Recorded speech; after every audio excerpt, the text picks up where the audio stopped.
ওয়াকার, আপনি তো ইতিহাসের সেরা নির্বাচন করেছেন, কিন্তু সেই নির্বাচন আপনাকে সুরক্ষা দেবে তো?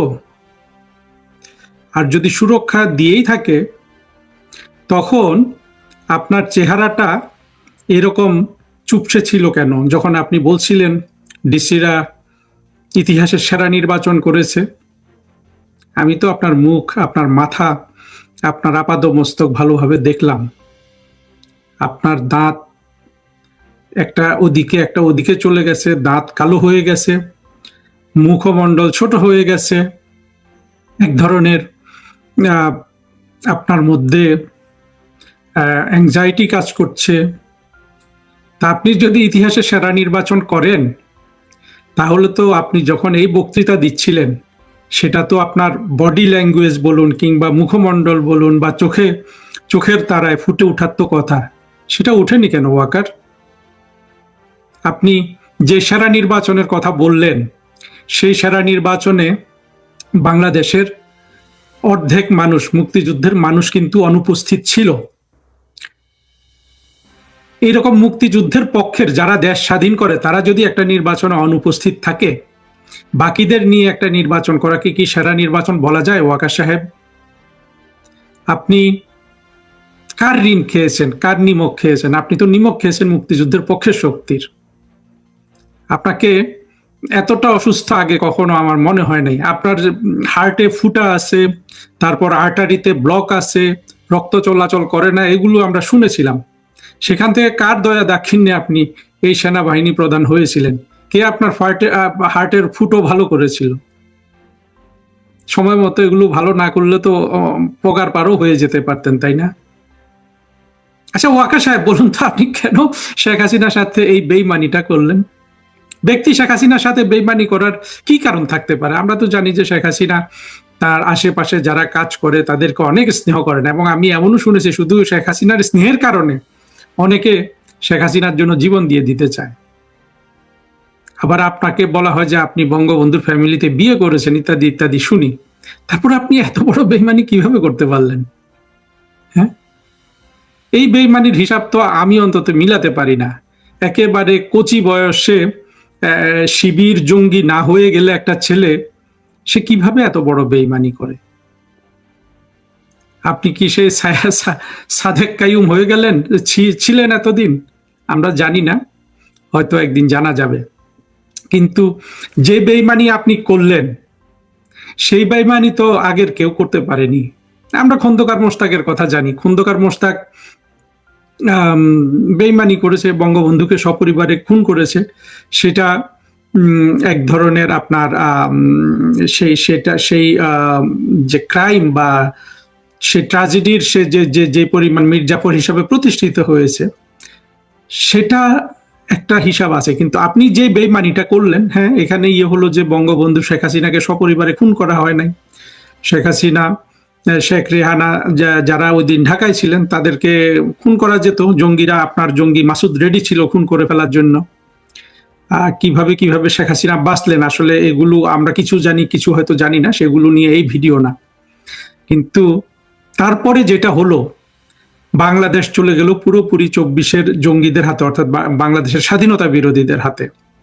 এবং বাংলাদেশের অর্থনীতি কিভাবে আপনার ইউনূস এবং তার বাহিনী চুরি করেছে, এটা আপনি জানেন। বর্তমানে কিভাবে একটা দুর্বল প্রশাসন চলছে তারেক রহমানের আন্ডারে, এটাও আপনি জানেন। সব মিলিয়ে বাংলাদেশের যেই ক্ষতি হয়ে গেছে, এই ক্ষতির জন্য আপনার কাছে অনুশোচনা চাচ্ছি না, কিন্তু সামান্য বোধ বুদ্ধি সম্পন্ন মানুষ তো একটু চিন্তা করবে যে কোথা থেকে কি হয়ে গেল। আপনি কত বড় জঙ্গি হলে আপনি আপনি বলছি না, মানে একজন মানুষ কত বড় জঙ্গি হলে দেশের এত বড় ক্ষতিটাকে মেনে নিয়েও তারা জঙ্গিদেরই বিজয় কামনা করে, অর্থাৎ জঙ্গিদের হাতে দেশ থাকুক সেটা চায়। আপনি সেটা চান, এটা আমি মনে করতে পারি, বা আমরা বিশ্বাস করি বা না করি। এখন জঙ্গিদের হাতে এই রাষ্ট্রটা থাকলে আপনি নিরাপদ, তাই তো? কিন্তু সেটার কি লক্ষণ আছে ওয়াকার সাহেব? বাংলাদেশ স্বাধীন হওয়ার পর থেকেও, 1972 সালের পর থেকে 2 বছরেরও কম সময়ে বাংলাদেশের সার্বিক সামাজিক গ্রন্থি বাংলাদেশের নতুন জেনারেশনের পড়াশোনা ধ্বংস, বাংলাদেশের অর্থনীতির এত অবনতি, এটা কি বাংলাদেশ স্বাধীন হওয়ার পরে 55 বছরে আর কখনো দেখা গেছে ওয়াকার? আমি আপনাকে এবং আপনার সেনাবাহিনীকে প্রশ্নটা করছি। আপনি একে ধরে নিলাম আপনি ভালো মানুষ হিসাবে করেছেন, না শেখ হাসিনা সরকারকে নামিয়ে দিতে হবে, কারণ জামাতের সাথে একটু এটা সেটা করে, মাঝে মধ্যে খোঁচা দেয়, একে জেলে নেয়, তাকে ছেড়ে দেয়, এটার জন্য আপনি রাগ করে শেখ হাসিনার বিরুদ্ধে গেলেন। তারপরে তো দেশটাকে আপনার জঙ্গি বাহিনী তুলতে হবে, তাই না? তারা কি সেটা পেরেছে, নাকি সেটা পারার কোনো লক্ষণ আছে? আছে কি? আপনার বোঝার তো কথাও না, আপনি অনেক চালাক মানুষ, কিন্তু আপনার তো একটা সাংস্কৃতিক নিম্নমান আছে, তাই না? সেই নিম্নমান আপনি প্রমাণ করেছেন না আইয়ুব বাচ্চুর গান গেয়ে। বাংলাদেশের সেনাবাহিনী প্রধান আইয়ুব বাচ্চুর গান গায়। আসলে বিএনপি জামাতও না, আসলে আমরা যদি ভালো ভালো জায়গায় মানুষের সাংস্কৃতিক মান দেখে যদি ভবিষ্যতে নিয়োগ দিতে পারি, তাহলে কিন্তু ওয়াকার আপনার মতো আবর্জনা কিন্তু এই বাংলাদেশের কোনো গুরুত্বপূর্ণ পদে ঢুকতে পারবে না। সাংস্কৃতিক মানটা খুব গুরুত্বপূর্ণ। অবশ্য সেই বিষয় আজকের এই ভিডিওর বিষয় হলো যে ওয়াকার আপনি সুরক্ষা পাবেন তো? আপনি সুরক্ষা পেতেন যদি জঙ্গি কোয়ালিশনকে, যারা জঙ্গি, যেসব বিদেশি শক্তি সেই জঙ্গি কোয়ালিশনকে তাদের এই জঙ্গি উত্থান সফল করেছিল, তারা যদি জঙ্গিদের সাহায্য করতো বাংলাদেশের সাধারণ মানুষের অর্থনৈতিক উন্নয়নে। যেমন ধরুন এই যে আপনি তারেক রহমান 45,000 কোটি টাকার বোয়িং কিনলো, 14টা বোয়িং। এটা যদি উল্টোটা হতো যে মার্কিনীরা বাংলাদেশে নতুন করে 45,000 কোটি ডলার বিনিয়োগ করেছে, বোয়িং বিক্রি করে নাই, বিনিয়োগ করেছে এই দেশে, মানুষের কর্মসংস্থান করছে, এইরকম কোন শক্তির সাথে যদি আপনি আঘাত করতেন বা জঙ্গিরা আঘাত করতো, তাহলে কিন্তু আপনাদের একটা ভরসা ছিল। সেই ভরসা কি এখন ওয়াকার আছে? উল্টো নির্বাচনের আগে ইউনুস বাণিজ্য চুক্তি করে দেশকে কিভাবে অর্থনৈতিক একটা আপনার কি বলবো একটা শিকল পরিয়ে দিয়ে গেল, বাংলাদেশের অর্থনীতিটা যাতে কোনোভাবে দাঁড়াতে না পারে, সেটা কি আকার আপনি অনুধাবন করতে পারছেন? তারপর আপনি আরো কি কি করেছেন? আপনি জানমালের দায়িত্ব নিয়েছেন, ঠিক আছে, কিন্তু আপনার এই দায়িত্ব নেওয়াকালীন বাংলাদেশে যে পরিমাণ অবিচার হয়েছে, বাংলাদেশের 55 বছরের ইতিহাসে কখনো এতগুলা মানুষকে কি রাস্তায় পিটিয়ে মারা হয়েছে ওয়াকার সাহেব? হয়নি। আমি এটাই বুঝতে পারি যে আপনার যে চেহারা আমি দেখলাম, সেখানে এগুলোর একটা ছাপ দেখলাম। আপনি এখন দুশ্চিন্তা করতেও পারেন, সুচিন্তা করতেও পারেন, বিএনপির মাধ্যমে প্রোটেকশন চাইতেও পারেন, পেতেও পারেন, কিন্তু আসলে কি আপনি সুরক্ষা পাবেন? আপনি বঙ্গবন্ধুর ফ্যামিলিতে বিয়ে করেছেন ইত্যাদি বলে আপনার সন্তানরা, আপনার সন্তানের সন্তানরা, তারা কি আসলে বাংলাদেশের সুরক্ষা পাবে? 1971-72 সাল অর্থাৎ স্বাধীন বাংলাদেশে আর কোন জেনারেলের কর্মকাণ্ড কি বাংলাদেশকে এত বড় আঘাত করেছে?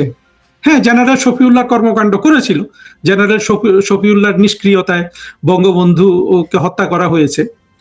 জেনারেল শফিউল্লাহকে আমরা কিন্তু কোনো অ্যাক্টিভলি কিছু করতে দেখিনি, সেখানে শফিউল্লাহ অবরুদ্ধ ছিল এইভাবে বিশ্বাস করা হচ্ছে, কিন্তু আপনি তো একেবারে অ্যাক্টিভলি অংশগ্রহণ করেছেন, শেখ হাসিনার পতনে করেননি। আপনি তো 4 তারিখ থেকে সব মিটিং টিটিং শুরু করে দিয়েছেন। হ্যাঁ, প্রধানমন্ত্রী এবং সরকার বিপদে আপনি সন্ত্রাসীদের সাথে মিটিং করে দিয়েছেন। আচ্ছা বলুন তো ওয়াকার, আপনি তো একটা জেনারেল, তাহলে আপনি ডোনাল্ডুর একটা ধমক খেয়ে এভাবে বন্ধ হয়ে গেলেন কেন? ডোনাল্ডুর ধমক খেয়েই আপনাকে রাষ্ট্রের বিরুদ্ধে চলে যেতে হবে? বাংলাদেশের সেনাবাহিনী ইউএন পিস কিপিং এ যেতে পারবে না, তার জন্য আপনাকে সরকারের বিরুদ্ধে চলে যেতে হবে? না এইসব ছোট ছোট কারণ সরকারের বিরুদ্ধে যাওয়া কোনো বড় কারণ নয়, বড় কারণ হলো আপনি নিজেই একজন জঙ্গি। ইতিহাসে সবকিছু বের হবে, কিন্তু একটা জিনিস মনে রাখবেন ওয়াকার, আপনি সুরক্ষাটা পাবেন না। আপনি খন্দকার মোশতাকের কাহিনী জানেন তো? খন্দকার মোশতাক কিন্তু আওয়ামী লীগ সরকার ক্ষমতায় আসার আগেই মরে গিয়েছিল 96-এ, কিন্তু 1975 সাল থেকে সে 95 বা 94 যে খন্দকার মোশতাক মরেছে, এই এই এই যে তার যে আপনার 20 বছরের জীবন, সেটা সম্পর্কে আপনার কোনো ধারণা আছে? মোশতাকের বাড়ি কোথায়, মোশতাকের ছেলে মেয়েরা কোথায়, তারা কিভাবে থাকে, কিংবা বঙ্গবন্ধুর খুনিরা আজকে কে কোথায়, যারা বেঁচে আছে তারা কে কিভাবে থাকে? তাদেরকে হ্যাঁ আপনার মতো জঙ্গিরা নানান বাহবা দিচ্ছে, কিন্তু আসলে কি সেই এই যে তারা যে পলাতক জীবন যাপন করছে, বা আপনার এই মোশতাক এবং তার ছেলে মেয়েরা, এরা তো দেশে খুব একটা কেউ নাই। একটাকে বোধহয় দেখেছিলাম একবার, জিয়াউর রহমান সম্পর্কে কিছু ভালো কথা বলে, সে রাষ্ট্রদূত ছিল। তো এদের অবস্থা আপনি তো এত ভালো থাকতে পারবেন না বাংলাদেশে। বাংলাদেশে থাকুন, বিদেশে থাকুন, আপনি জেনারেল মঈনের কথা ভাবুন। জেনারেল মঈন কিন্তু একজন দেশপ্রেমিক জেনারেল ছিলেন। যেভাবে পারুক উনি কিন্তু বাংলাদেশে একটা ইনক্লুসিভ নির্বাচনের ব্যবস্থা করেছিলেন। তারপর তো জেনারেল মঈন কখনো বলে নাই যে এত ভালো ইলেকশন আমি করে দিয়েছি, বলেছে? আপনি শুধু বাংলাদেশের 40-50% মানুষকে নিয়ে, যারা সবাই জুলাই জঙ্গি উত্থানে আপনার সহযোগী হয়েছিল বা আপনি যাদের সহযোগী হয়েছিলেন, তাদের মধ্যে ক্ষমতার বন্টনের একটা ইলেকশন করে দিয়ে আপনি সেটাকে যে এত বড় ইলেকশন হিসাবে ঘোষণা দিচ্ছেন, জেনারেল আপনি কি বাঁচতে পারবেন? আপনি তো কাউকে বাঁচানোর, হ্যাঁ আপনি আওয়ামী লীগের অনেক মানে নেতাদের বাঁচিয়েছেন, কি কি এগুলা বলে জঙ্গিরা, কিন্তু গোপালগঞ্জে তো আপনার ডান্ডা আবার দাঁড়িয়ে গিয়েছিল, সেখানে তো আপনি ম্যাসেকার করেছেন। সেখান থেকে আপনি ক্ষমা পাবেন? হ্যাঁ, মানুষ, আপনি হয়তো ভাবছেন যে সব তো রাগ ইউনুসের উপর। জি না, হিসাব যখন হবে আপনার হিসাবটা একটু বেশি হবে। ইউনুস কিন্তু একজন ভাড়াটিয়া। ইউনুস বিদেশি, এটা আমরা আগে থেকেই জানতাম। সে ভাড়াটিয়া হিসাবে এসে ভাড়াটিয়া হিসাবে চলে গেছে, মার্সেনারি ফোর্স। আপনি তো এই দেশে সেনাবাহিনীতে দীর্ঘদিন চাকরি করেছেন। আপনার কি ধারণা সেনাবাহিনী সব আপনার মতো জঙ্গি? সেখানে জেনারেল মুজিব বা কি বলে যে আরো যে আছে জেনারেল, যে জেনারেলটাকে আপনারা বন্দি করে রেখেছেন, জেনারেল জিয়া, এদের মতো জেনারেল নাই, দেশপ্রেমিক জেনারেল নাই। জেনারেল আজিজের মতো দেশপ্রেমিক জেনারেল সেখানে নাই। নাই আর্মি অফিসার। আমার তো ধারণা অন্তত অর্ধেক আছে। কতজনের আপনার চাকরি থেকে বরখাস্ত করবেন? কতজনকে কি শাস্তি দিবেন? পারবেন সবকিছু? আপনার অবস্থাটা কি হবে জেনারেল, আপনি একটু চিন্তা করে দেখেন। আপনার কিন্তু বিশাল সুযোগ ছিল, এমনকি শেখ হাসিনা বিরুদ্ধে গিয়েও কিন্তু আপনি বাংলাদেশকেও বাঁচাতে পারতেন, আপনাকেও মহান একজন নায়ক হিসাবে আবির্ভাব করতে পারতেন। সেটা বলতেও আমার লজ্জা লাগছে। সেটা হলো যে আপনি নিজেই যদি ক্ষমতাটা হাতে নিয়ে আপনি যদি একটা সুষ্ঠু সবল সব দলের অংশগ্রহণে ইলেকশনের ব্যবস্থা করে দিতেন, সেই ইলেকশনে কিন্তু আপনার আওয়ামী লীগ জিতে আসতো। তারপরে কিন্তু আওয়ামী লীগের লোকজনের ক্রোধ আপনার উপর আর থাকতো না। এখন যে ক্রোধ আপনি উৎপাদন করেছেন, এইটা কি আপনি কিয়ামত পর্যন্ত চেষ্টা করলে আপনি প্রশমন করতে পারবেন? পারবেন না।